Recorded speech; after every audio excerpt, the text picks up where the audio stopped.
3. I am currently on page 294. What's poetry?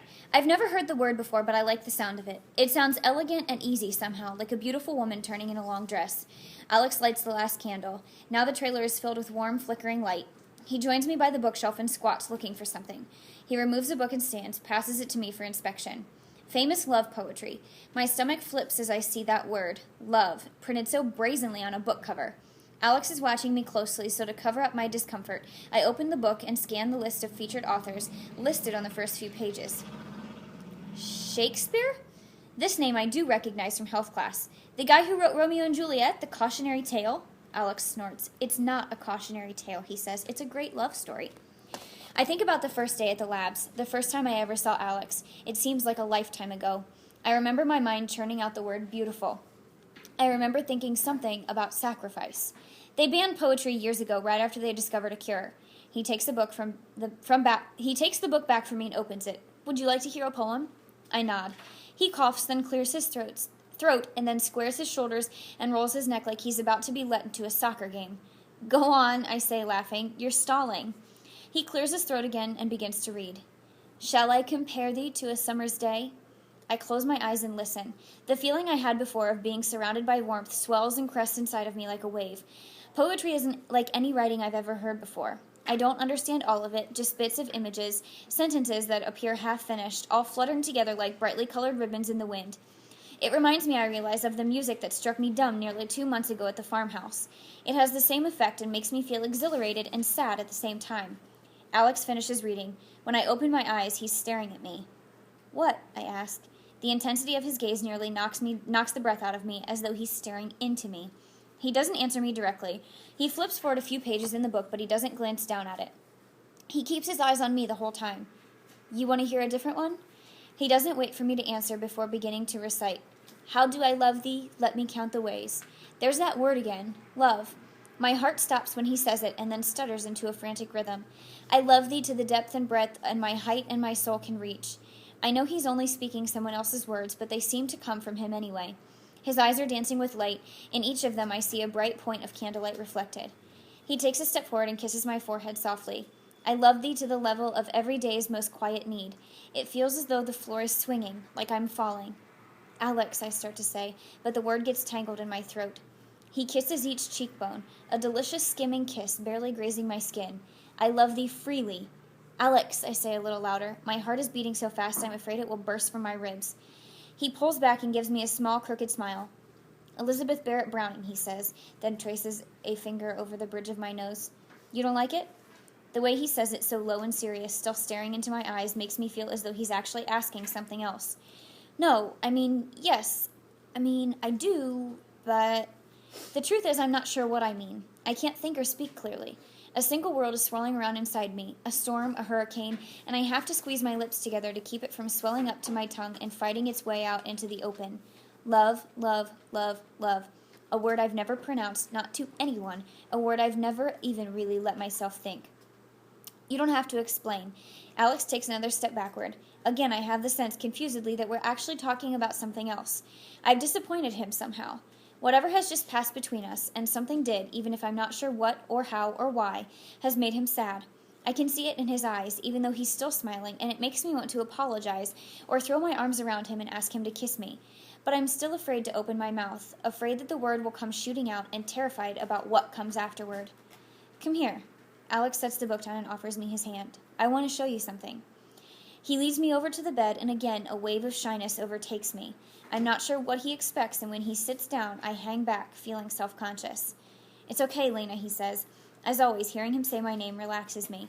He scoots backward on the bed and lies down on his back, and I do the same, so we're lying side by side.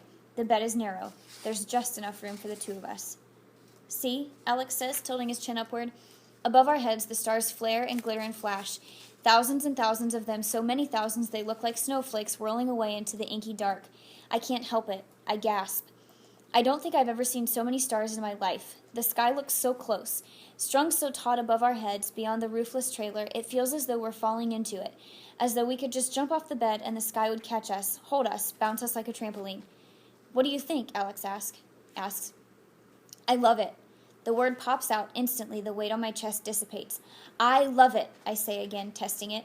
An easy word to say once you say it. Short, to the point, rolls off the tongue. It's amazing, I've never said it before. I can tell Alex is pleased. The smile in his voice grows bigger. This no plumbing thing is kind of a bummer, he says, but you have to admit the view is killer. I wish we could stay here, I blurt out, and then quickly stutter. I mean, not really, not for good, but you know what I mean. Alex moves his arm under my neck, so I inch over and lay my head in the spot where his shoulder meets his chest, where it fits perfectly. I'm glad you got to see it, he says. For a while, we just lie there in silence. His chest rises and falls with his breathing, and after a while, the motion starts to lull me to sleep. My limbs feel impossibly heavy, and the stars seem to be rearranging themselves into words. I want to keep looking, to read out their meaning, but my lids are heavy too. Impossible to keep my eyes open. Alex? Yeah? Tell me that poem again. My voice doesn't sound like my own. The words seem to come from a distance. Which one? Alex whispers. The one you know by heart. Drifting. I'm drifting. I know a lot of them by heart. Anyone, then. He takes a deep breath and sighs. I carry your heart with me. I carry it in my heart. I am never without it. He speaks on, words washing over me, the way that sunlight skips over the surface of water and filters into the depths below, lighting up the darkness. I keep my eyes closed. Amazingly, I can still see the stars, whole galaxies blooming from nothing, pink and purple suns, vast silver oceans, 1,000 white moons. It seems like I've only been asleep 5 minutes when Alex is gently shaking me awake. The sky is still inky black, the moon high and bright, but I can tell by the way the candles are pooling around us that I must have been out for at least an hour or so. Time to go, he says, brushing my hair off my forehead. What time is it? My voice is thick with sleep. A little before 3. Alex sits up and scoots off the bed, then reaches out a hand and pulls me to my feet. We've got to cross before Sleeping Beauty wakes up.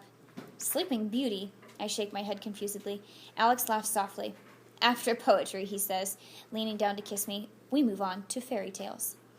Then it's back through the woods, down the broken path that leads us past the bombed-out houses, through the woods again. The whole time I feel as though I haven't quite woken up. I'm not even scared or nervous when we climb the fence. Getting over the barbed wire is infinitely easier the second time around, and I feel as though the shadows have texture and shield us like a cloak.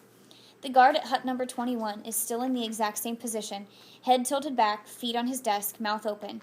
And soon we're weaving our way around the cove, and then we're slipping silently through the streets toward Deering Highlands, and it's then I have the strangest thought, half dread and half wish, that maybe all of this is a dream, and when I wake up, I will find myself in the wilds. Maybe I'll wake up and find I've always been there, and that all of Portland, and the labs, and the curfew, and the procedure was some long, twisted nightmare. 37 Brooks, in through the window, and the heat and the smell of the mildew slams us, a wall. I only spend a few hours there, and I miss the wilds already. The wind through the trees that sounds just like the ocean, the incredible smells of blooming plants, the invisible scurrying things, all that life pushing and extending in every direction, and on and on and on and on. No walls. Then Alex is leading me to the sofa and shaking out a blanket over me, kissing me and wishing me good night. He has the morning shift at the labs and has just barely enough time to go home, shower, and make it to work on time. I hear his footsteps melting away into the darkness. Then I sleep. Love. A single word, a wispy thing, a word no bigger or longer than an edge. That's what it is, an edge, a razor. It draws up through the center of your life, cutting everything in two, before and after. The rest of the world falls away on either side. Before and after, and during, a moment no bigger or longer than an edge.